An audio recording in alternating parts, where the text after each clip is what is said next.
Halo guys, kembali lagi. Di sini saya akan menjelaskan tentang sistem operasi komputer. Sistem operasi adalah perangkat lunak pada lapisan pertama yang ditempatkan pada memori komputer pada saat komputer dinyalakan booting. Sedangkan software-software lainnya dijalankan setelah sistem operasi berjalan, dan sistem operasi akan melakukan layanan inti untuk software-software itu. Nah, sistem operasi mempunyai penjadwalan yang sistematis, mencakup perhitungan penggunaan memori, memproses data, penyimpanan data, dan sumber daya lainnya. Contoh sistem operasi modern adalah Linux, Android, iOS, Mac OS X, dan Microsoft Windows. Adapun pengertian menurut para ahli, yang pertama menurut Lim Rushamsi. Jadi menurut Lim Rushamsi, sistem operasi adalah perangkat lunak atau software yang dapat melakukan tugas mengontrol dan mengatur perangkat keras, sekaligus operasi dasar sistem lainnya, dan juga bisa untuk menjalankan program aplikasi.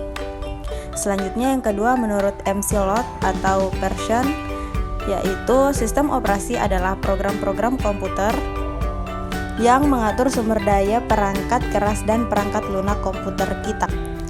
Selanjutnya yang ketiga menurut Ferry Indayuda. Jadi menurut Ferry Indayuda, sistem operasi adalah sebuah sistem yang dibutuhkan agar dapat menjalankan semua aplikasi program atau software yang ada di komputer. Yang keempat menurut Wahana Komputer. Menurut Wahana Komputer, sistem operasi adalah software pada tahap pertama yang dimasukkan pada memori komputer pada saat komputer dinyalakan. Dan yang terakhir menurut M. Suyanto.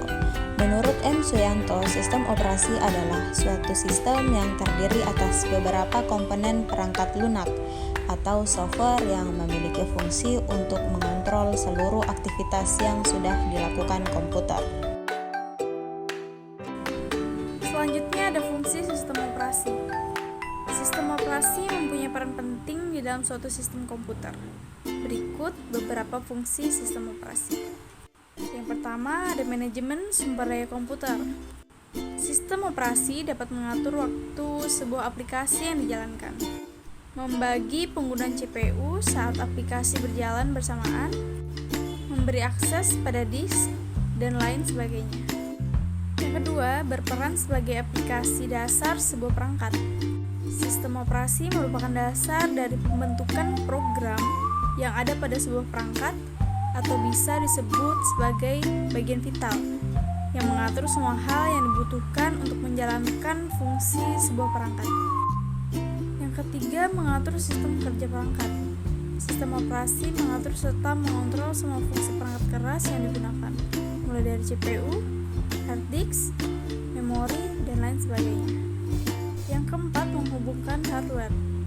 Sistem operasi berperan dalam mengordinasikan semua perangkat yang saling terhubung pada gadget dalam waktu yang bersamaan, seperti penyimpanan internal, mouse, speaker, dan CPU.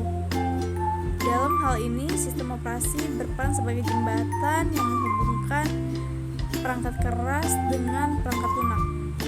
Dan yang terakhir, mengoptimalkan fungsi sebuah perangkat. Sistem operasi mampu mengoptimalkan kinerja dari sebuah perangkat keras maupun lunak. Sistem tersebut mengatur serta mengendalikan hubungan antara perangkat keras dan lunak agar bisa saling bekerjasama dengan baik. Selanjutnya, adapun jenis sistem operasi komputer.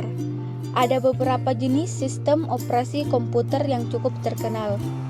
Berikut ini beberapa jenis-jenis sistem operasi yang dijalankan di komputer. Yang pertama, sistem operasi standalone. Pada sistem operasi standalone dapat digunakan oleh single user maupun multi-user. Sistem operasi ini juga memiliki fitur-fitur yang cukup lengkap dan dapat berdiri sendiri. Contoh sistem operasi standalone adalah Microsoft Windows, Linux, dan Mac OS. Yang kedua, sistem operasi Live CD. Live CD hanya membutuhkan perangkat CD atau DVD-ROM tanpa perlu menginstal secara permanen di komputer untuk menjalankannya. Inilah contoh sistem operasi Live CD, yaitu Knoppix, CentOS, Linux, Mint, WinXP Live CD, dan lainnya. Yang keempat, sistem operasi embedded. Sistem ini langsung ditanam di komputer dan tidak bisa berdiri sendiri. Memiliki fungsi khusus dan spesifikasi khusus. Contoh dari sistem operasi embedded adalah ACUS, Linux, JavaUS, dan Embedded Linux. Yang keempat, sistem operasi jaringan. Sistem operasi jenis ini dibuat khusus untuk menangani keperluan jaringan komputer. Beberapa layanan yang dapat ditangani oleh sistem operasi jaringan adalah HTTP service, DNS service, sharing printer, proxy server, dan masih banyak lagi. Beberapa contoh sistem operasi jaringan adalah Red Hat, CentOS Server, Cloud Linux, dan lain sebagainya.